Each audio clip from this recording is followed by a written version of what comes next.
से उन्हीं के मोहल्ले में कहें या उनकी छत्र छाया में श्री सनातन गोस्वामी पाद की भजन स्थली समाधि स्थली के निकट, अतिशय निकट श्री राधा केली कुंज में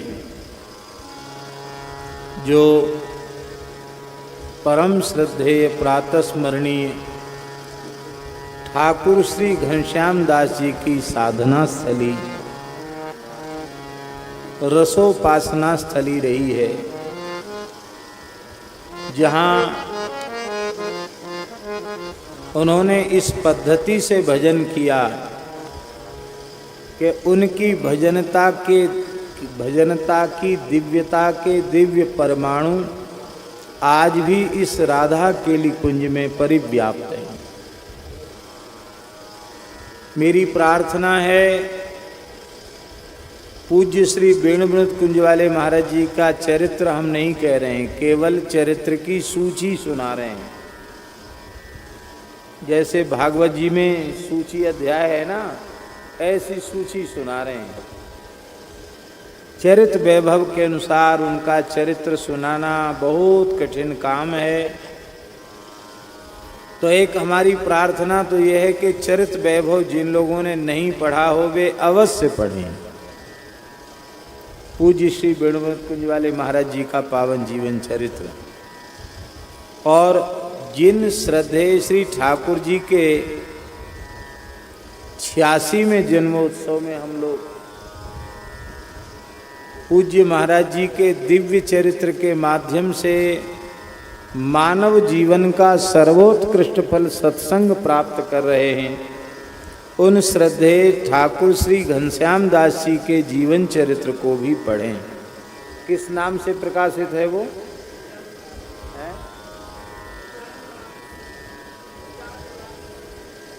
ब्रजानुरागी संत। यहाँ कोई पुस्तक है का? नहीं, लाइए लोगों को दिखा तो दें। भजन कैसे किया जाता है?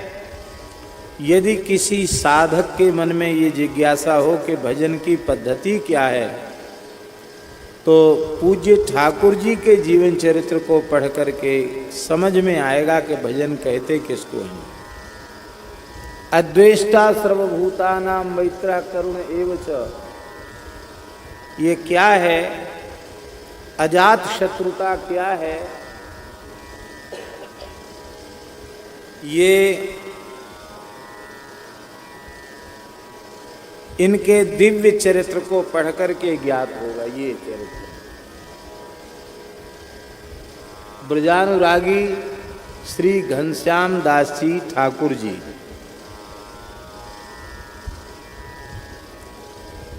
जिनके संबंध में आप विचार कीजिए, श्रद्धेय श्री हनुमान प्रसाद पोद्दार जी का भाई जी का कितना वात्सल्य होगा। वे यहाँ ठाकुर जी भजन करते थे, ठाकुर जी से मिलने कहें या ठाकुर जी को दर्शन देने कहें या ठाकुर जी का दर्शन करने कहें, इस स्थान में भाई श्री हनुमान प्रसाद पोद्दार जी पधारे इसी जगह पर।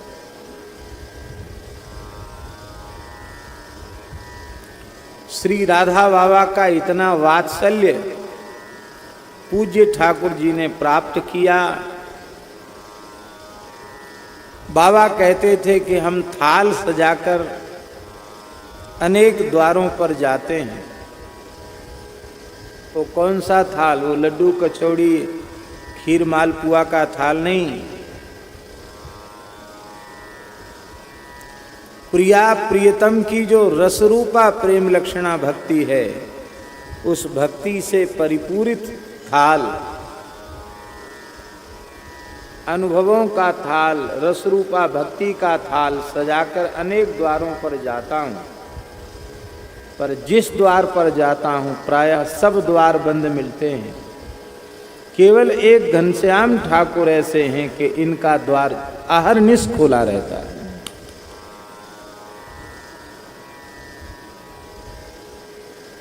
ऐसे पूज्य श्री ठाकुर घनश्याम जी,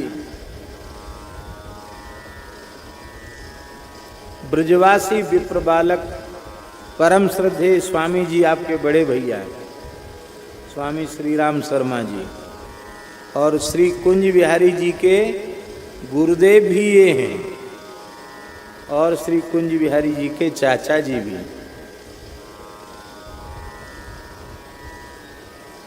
परम श्रद्धेय पूज्य श्री पंडित जी महाराज ने, पंडित श्री गया प्रसाद जी महाराज ने, गिरिराज जी वाले बाबा सरकार ने ये बात कही कि घनश्याम दास को तो मैं बाल संत ही मानू हूं। तो श्री हरिवल्लभ जी ने, अरे ये घनश्याम या आप संत कह रहे हो। पंडित जी ने कहा, या मार्ग में कौन कितेक समय सो लगे हो भयो है, या तुम नहीं जान सको। ऐसे ब्रजानुरागी श्री घनश्याम ठाकुर जी, उनका चरित्र आप पढ़ें और चरित वैभव पढ़ें तो पता चलेगा कि ये कैसे संत इस युग में, जिनका दर्शन करने का हम लोगों को बारंबार सौभाग्य मिला, पूज्य श्री वेणुवृंद कुंज वाले महाराज जी के अभिन्न सहचर के रूप में। दास को तो जब भी दर्शन होता विचरते हुए तो आगे आगे महाराज जी चल रहे, पीछे पीछे ठाकुर जी चल रहे, इस झांकी का दर्शन होता।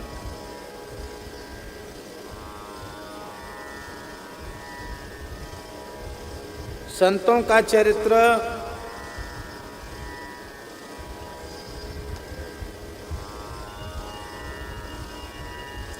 अवश्य ही पढ़ना चाहिए, उससे कितना लाभ होता है उसका वर्णन नहीं किया जा सकता है। किसी को परमार्थ पथ में ईमानदारी से आगे बढ़ना हो तो उसका एकमात्र साधन है भक्त चरित्रों का अनुशीलन। भक्त चरित्रानुशीलन के बिना भगवत प्राप्ति के पथ में कोई अग्रसर नहीं हो सकता। विशुद्धतम जो भक्ति का स्वरूप है वह बिना संतों के, भक्तों के चरित्रों के श्रवण के, अनुशीलन के, पठन के बिना भक्ति का स्वरूप ही साधक की समझ में नहीं। इसलिए प्रियादास जी का जो यह महावाक्य, बिना भक्त माल भक्ति रूप अति दूर है, वह अपने आप में सर्वथा उचित ही है। उसमें अतिशयोक्ति रंच मात्र भी नहीं है, यथार्थ है। विराजमान सभी पूज्य महापुरुषों को, संतों को हम प्रणाम करते हैं। पूज्य श्री महंत श्री ब्रज बिहारी दास जी भक्तमाली जी महाराज, स्वामी जी महाराज, पिताजी स्वामी जी, पूज्य शास्त्री जी महाराज, सभी को हम यथा योग्य वंदन करते हैं। और जो चरित्र जहाँ तक हो चुका है उस चरित्र के आगे का भाग हम स्मरण कर रहे हैं। कल हमने कहा था कि ये पंक्तियाँ पूज्य पिताजी ने लिखी हैं, कल हमने स्मरण कराया था। और आश्चर्य की बात तो यह है कि चरित वैभव इतनी मोटी पुस्तक को 2-3 दिन में ही पढ़ के आपने लिखा, तो कल हम लोगों को कितना अच्छा लगा, उसी को हम लोग आगे कर रहे हैं।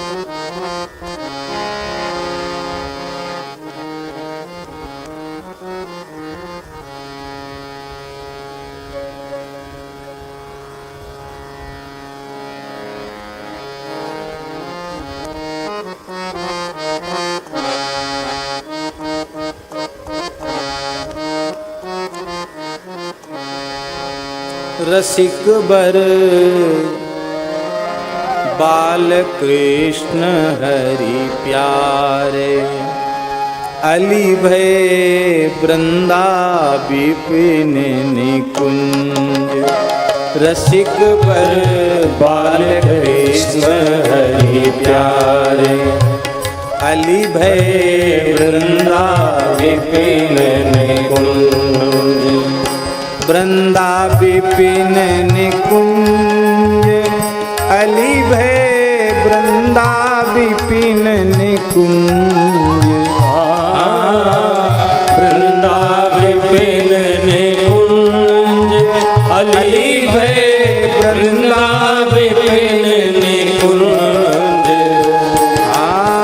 रसिक बर बाल कृष्ण हरि प्यारे, अली भय वृंदा विपिन निकुंज। रसिक बर बाल कृष्ण हरि प्यारे, अली भय वृंदा विपिन निकुंज।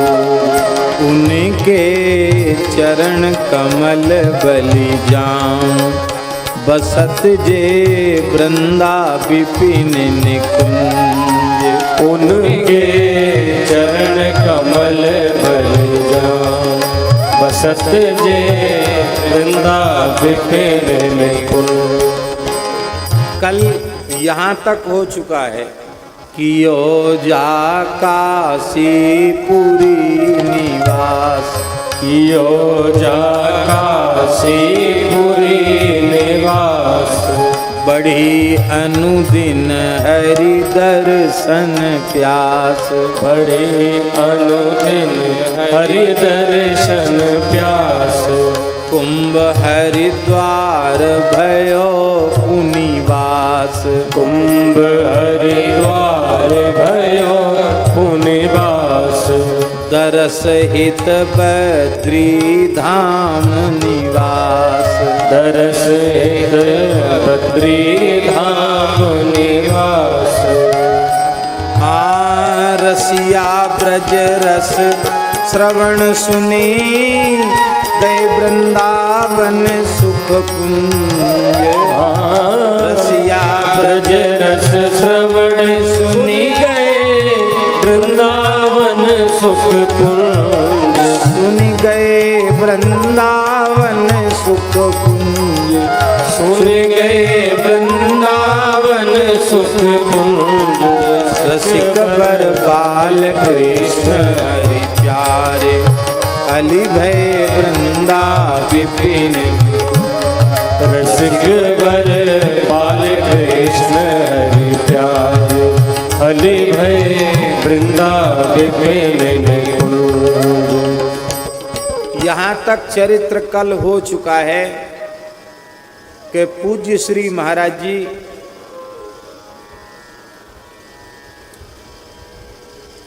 काशी से हरिद्वार कुंभ पधारे। हरिद्वार कुंभ में कुछ काल रह करके बद्रिकाश्रम चले गए और बद्रिकाश्रम में ही ब्रज के एक संत,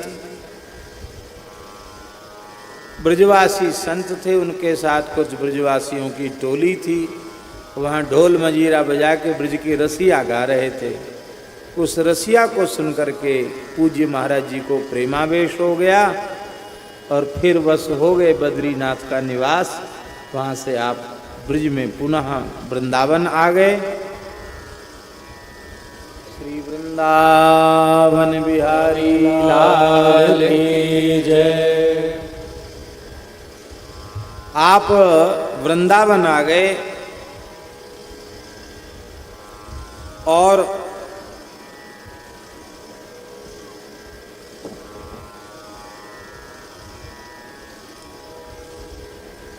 वृंदावन में कुछ काल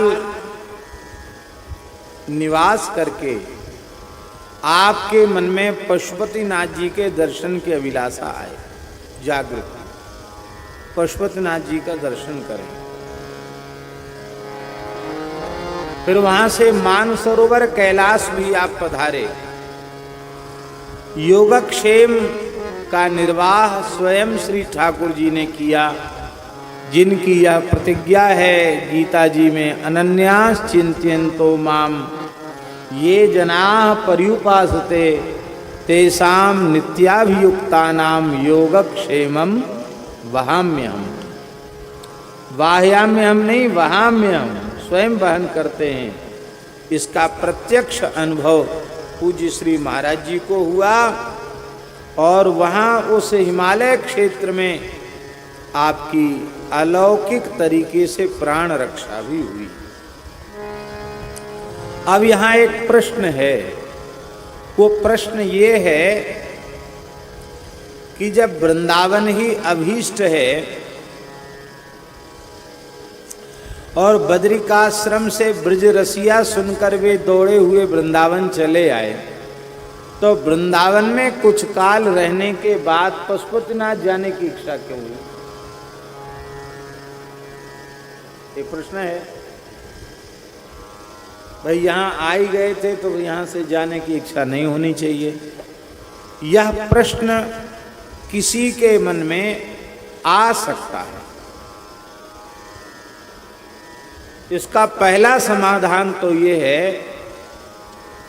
सामान्य जो प्राणी होते हैं हमारे जैसे, उनके जीवन में जो कुछ घटित होता है वह उनके शुभाशुभ कर्मों से प्रेरित होकर के घटित होता है।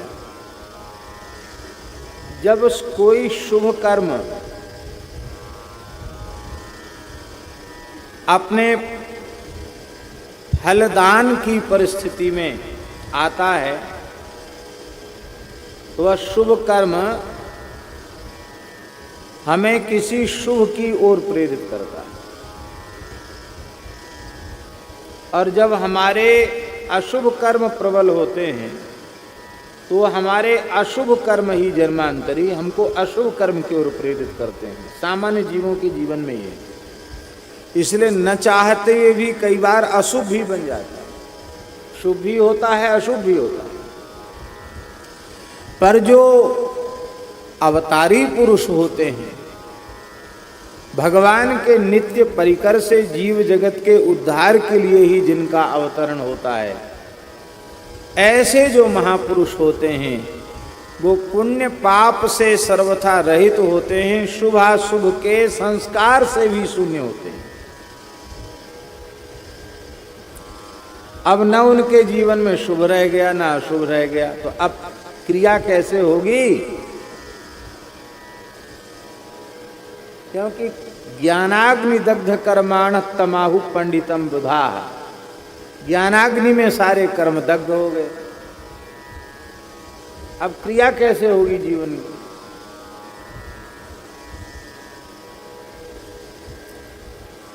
तो उनका देह भगवत लीला का साधन बन जाता है।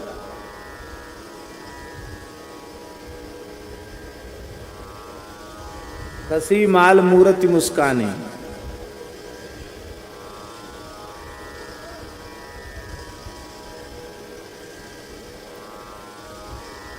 उनकी जो देह है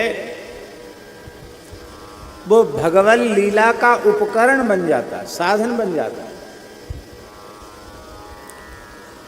देह तो मनुष्य का सा दिखता है, महात्मा का, संत का दिखता है, पर वो समस्त क्रियाएं भगवत संकल्प से प्रेरित होकर के होती हैं, क्योंकि न उनमें शुभ रहा न उनमें अशुभ रहा।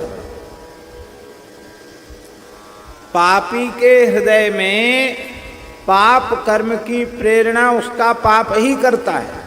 भगवान किसी को पाप की प्रेरणा नहीं देते हैं। कि समस्त क्रियाएं भगवत संकल्प से प्रेरित होकर के होती हैं, क्योंकि न उनमें शुभ रहा न उनमें अशुभ रहा।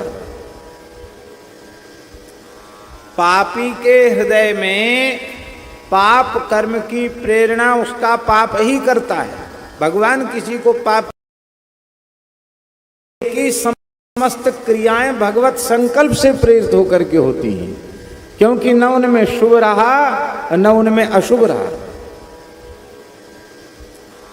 पापी के हृदय में पाप कर्म की प्रेरणा उसका पाप ही करता है। भगवान किसी को पाप की प्रेरणा नहीं देते हैं। भगवान पाप की प्रेरणा दें, नवलराम जी महाराज, भगवान पाप की प्रेरणा दें तो नरक भगवान को ही भोगना पड़ेगा। हमको क्यों भोगना पड़ेगा? दुख भी भगवान को ही भोगना पड़ेगा। भगवान पाप की प्रेरणा नहीं देते।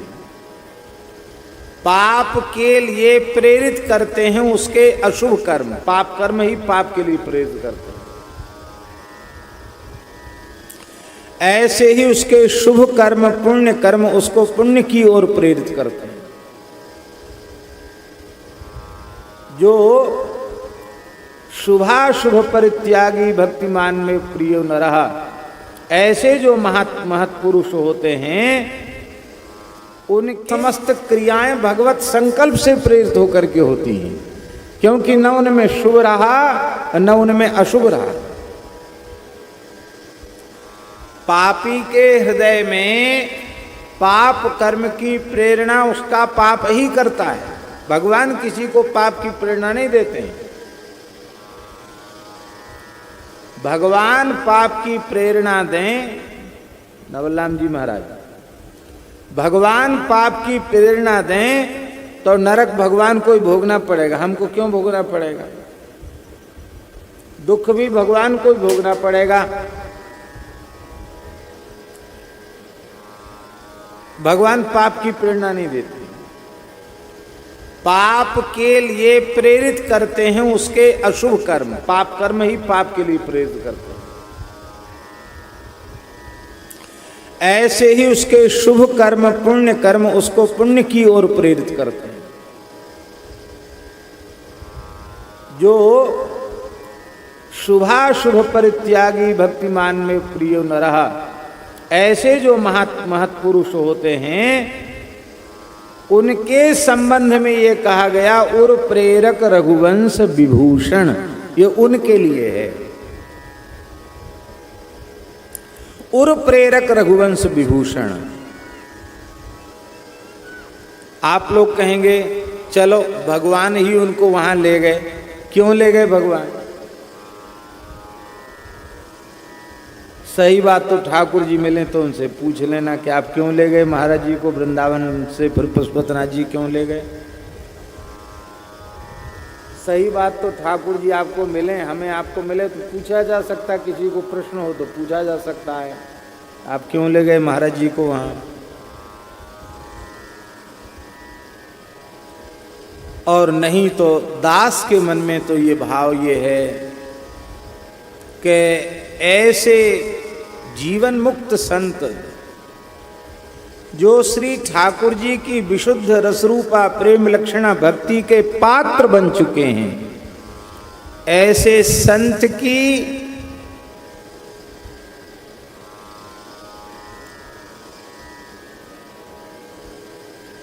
उपस्थिति से भगवान सारे चराचर को धन्य करना चाहते हैं।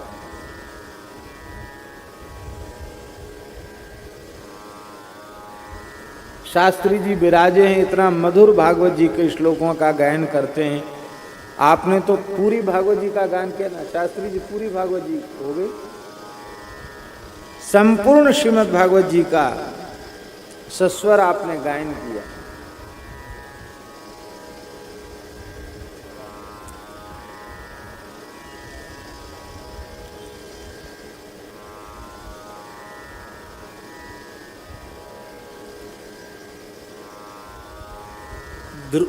विदुर जी के संबंध में लिखा है, सनिर्गतो कौरव पुण्य लब्धा गजाह्वया तीर्थ पद पदानि। तीर्थ पदो, तीर्थ हैं चरणों में जिनके, ऐसे विदुर जी हस्तिनापुर से तीर्थ यात्रा के लिए गए।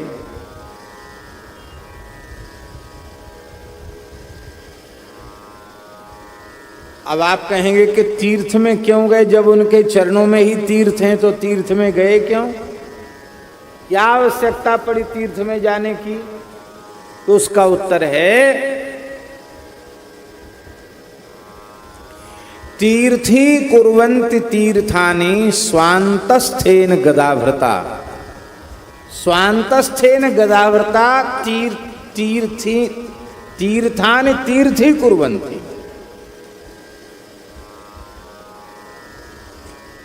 उन संतों के हृदय में गदाधारी भगवान विराजमान हैं,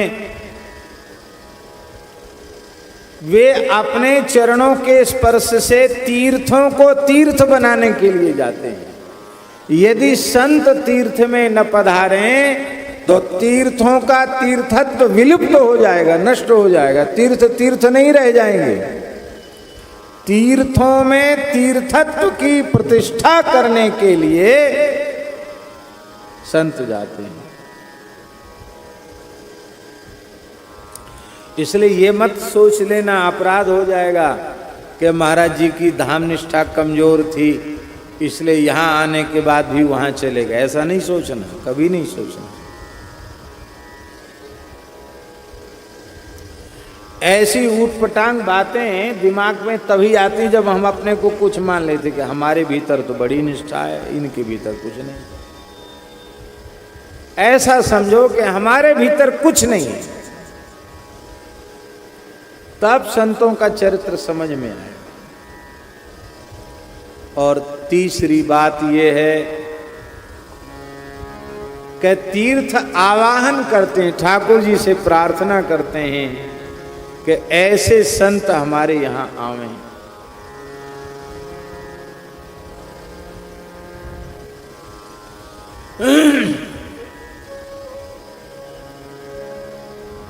बहुत प्रसिद्ध है साधुओं में ये दोहा। देखो दोहा बोलना चाहते थे तब तक महाराज जी प्रकट हो गए। जय जय श्री राधे।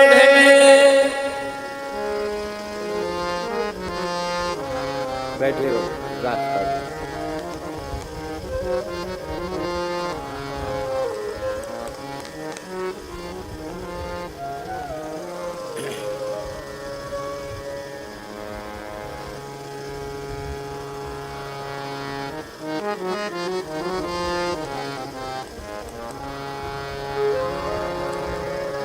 जय जय श्यामा जय जय श्याम, जय जय श्री वृंदावन धाम।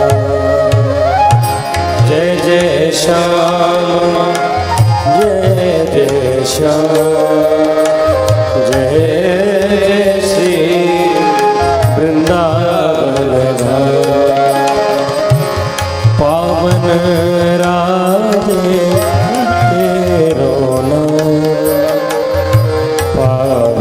श्री वृंदावन धाम।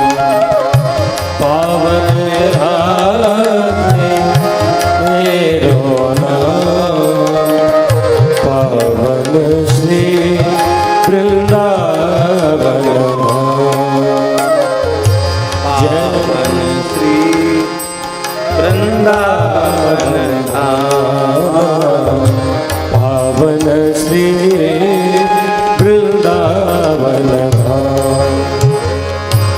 जय गौ माता जय गोपाल, भक्त वत्सल प्रभु दीन दयाल। भक्त वत्सल प्रभु दीन दयाल।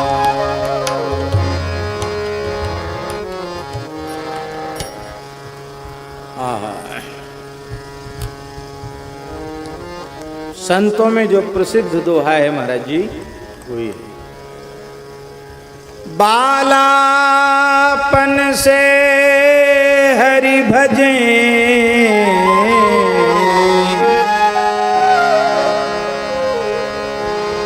बालापन से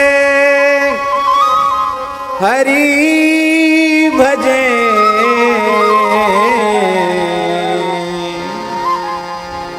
जग से रहें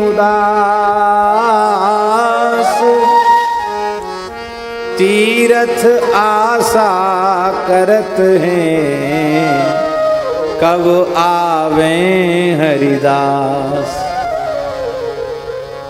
बाल्यावस्था से जो भजन में लग जाते हैं, संसार से भोगों से उदासीन रहते हैं, प्रभु प्राप्ति की व्याकुलता जिनमें जग जाती है, ऐसे संतों के आगमन की प्रतीक्षा तीर्थ भी करते हैं। तीर्थ आशा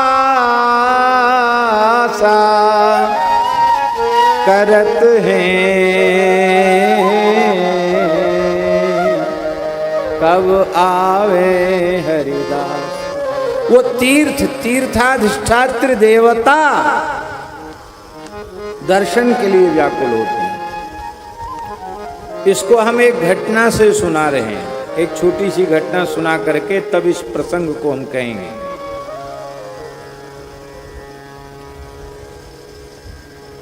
सन 2001 में तीर्थराज प्रयाग का महाकुंभ पर्व हुआ। 2001 में आप लोगों में से बहुत से महानुभाव उस कुंभ में गए होंगे।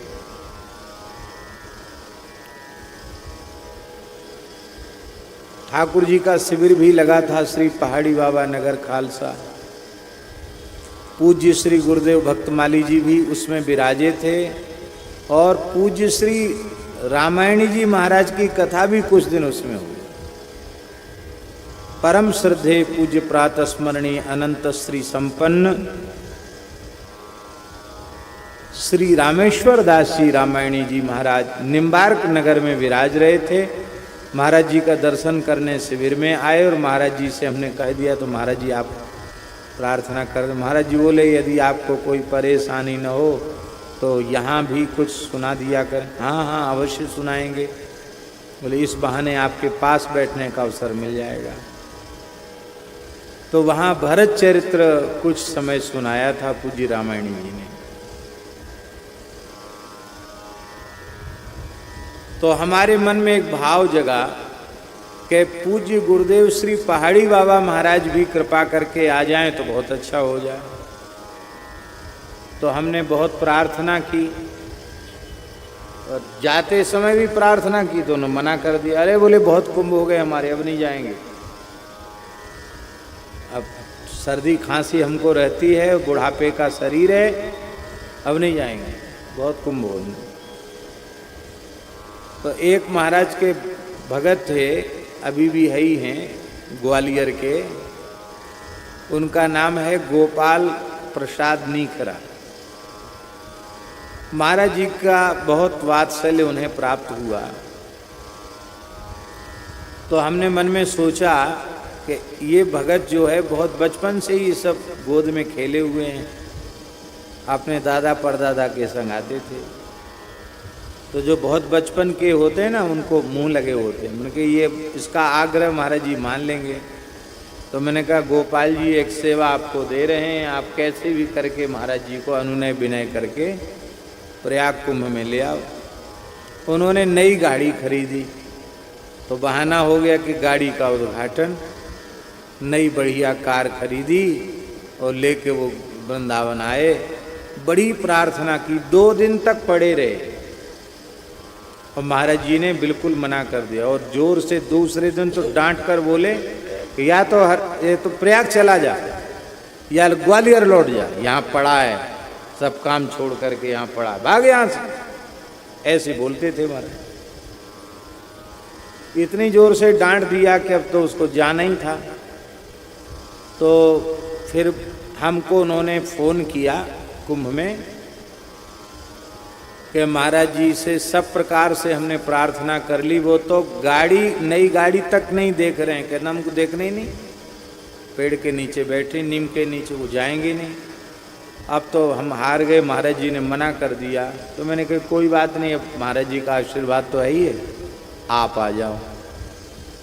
अरे हमारा तो मन टूट गया, पर जब फिर भी आप कह रहे हैं तो हम आ जाएंगे। हम तो निश्चिंत हो गए कि महाराज जी अब आना नहीं है। और शाम को मैंने 3-4 बज रहे होंगे, हमारे पास फ़ोन आया कि हम प्रयाग क्षेत्र में आ चुके हैं, थोड़ी देर में कहाँ है शिविर, सेक्टर नंबर बताओ, महाराज जी को लेके आ रहे हैं। आश्चर्य, महाराज जी तो हम मना कर दिए, कैसे आ रहे महाराज जी? महाराज जी आए, छत्ता में विराजे, थोड़ा उन्होंने काढ़ा पिया, तो हम और महाराज जी 2 ही थे छत्ता में। वो तो भीड़ भाड़ पसंद भी नहीं करते थे, पर्दा लग गया इसका मतलब फिर कोई झांक ही नहीं सकता है, तो पर्दा लगा दिया पर्दा। अब महाराज जी थे और दास था। हमने कि महाराज जी बड़ी कृपा की। अरे बोले ऐसे बच्चे ऐसे थोड़ी आया हूं। कैसे आए महाराज जी? बोले मैंने गोपाल को मना कर दिया था, कल की रात की बात है। तो महाराज जी का 12 मास का नियम था 2 बजे रात को ध्यान में बैठ जाने का। लगभग 10 बजे वे विश्राम में जाते थे और 2 बजे रात को वो ध्यान में बैठ जाते।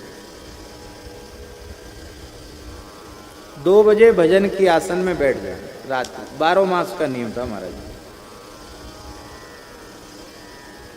तो कहते रात्रि को 12 ही बज रहे होंगे, हमको किसी महात्मा ने हाथ पकड़ के उठा के बिठा दिया। रे भाई कौन है? हम वैसे ही बहुत कम सोते हैं, क्यों जगा रहे हो भाई, कौन है? फिर लेट गए। तो जैसे फिर लेट, तो फिर हाथ पकड़ के हमको जगा दिया। तो उठ के बैठ गए। कौन है भाई आप? कौन है आप? कौन हो?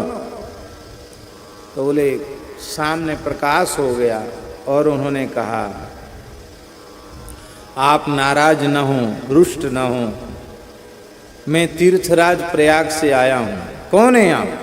मैं महर्षि भरद्वाज हूं। वहां संतों में आपकी चर्चा हो रही है, आपके प्रयाग के 6 कुंभ हो चुके हैं आपके। भरद्वाज जी ने कहा ये 7वां कुंभ है, ये 7वें कुंभ का स्नान और कर लें, क्योंकि फिर अब इसके बाद आपका प्रयाग कुंभ का स्नान नहीं होगा। तो तीर्थराज प्रयाग, त्रिवेणी और वहाँ के ऋषि मुनि आपकी प्रतीक्षा कर रहे हैं। तो कहते ये बात जब कही तो मैं 4 बजे में उठे, स्नान ध्यान करके, ए गोपाल, हाँ, ए नहाया नहीं अब तक, गाड़ी तैयार कर। महाराज मैं नहाया नहीं। बोले मुहूर्त आ गया, चल बैठ गाड़ी रास्ते में नहा ले, चल। अवले गृहस्थी को क्या बताएं कि हमको किसने कहा क्यों जा रहे हैं, तुमको बता रहे हैं। तो ये जो एक भगवत प्राप्त सिद्ध पुरुष के जीवन की घटना, इससे एक बात स्पष्ट हो गई कि स्वयं तीर्थ के ऋषि मुनि महात्मा तीर्थाधिष्ठात्र देवता न्योता देने आते हैं, और ऐसे देवता न्योता देने आवे तो भला संत क्यों नहीं पधारेंगे। इसलिए संतों की निष्ठा में कहीं कोई न्यूनता है, ऐसा अपने मन में कभी नहीं सोचना चाहिए।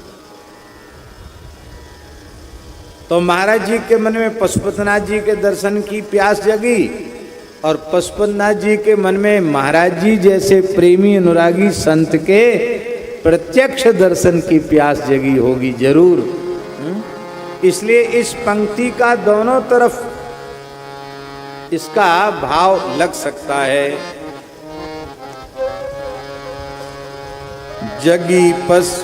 जगी पशुपति दर्शन अभिलाष, जगी पशुपति दर्शन अभिलाष, नृपति ने पाल राजगृहवास, नृपति ने पाल राजगृहवास, सरोवर मान गए कैलाश, सरोवर मान गए कैलाश, करें हरि योग क्षेम हरिदास, करें हरि योग क्षेम हरिदास। पशुपतिनाथ जी के दर्शन के विलासा जगी। पूज्य श्री महाराज जी पशुपतिनाथ पहुंच गए।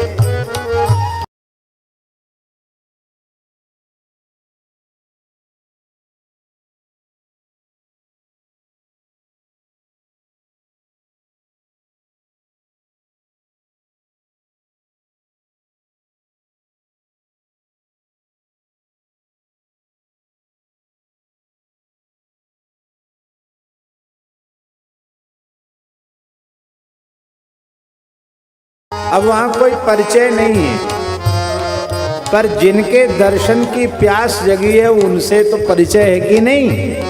पशुपतिनाथ जी से परिचय है कि नहीं? और श्री पशुपतिनाथ जी ने लीला कर दी। राजा के प्रधान सचिव वे ही पूज्य महाराज जी की त्याग वैराग्य पूर्ण रहनी को देखकर अत्यंत प्रभावित हुए और अत्यंत आग्रह पूर्वक राजमहल में आपको ठहराए, जबकि आपके पास तो कुछ नहीं था, परम किंचन, एकदम अवधूत स्वरूप। वहां कुछ काल रह करके और फिर आप श्री मानसरोवर, कैलाश मानसरोवर गए। श्री ठाकुर जी ने सर्वत्र आपके योगक्षेम का वहन किया।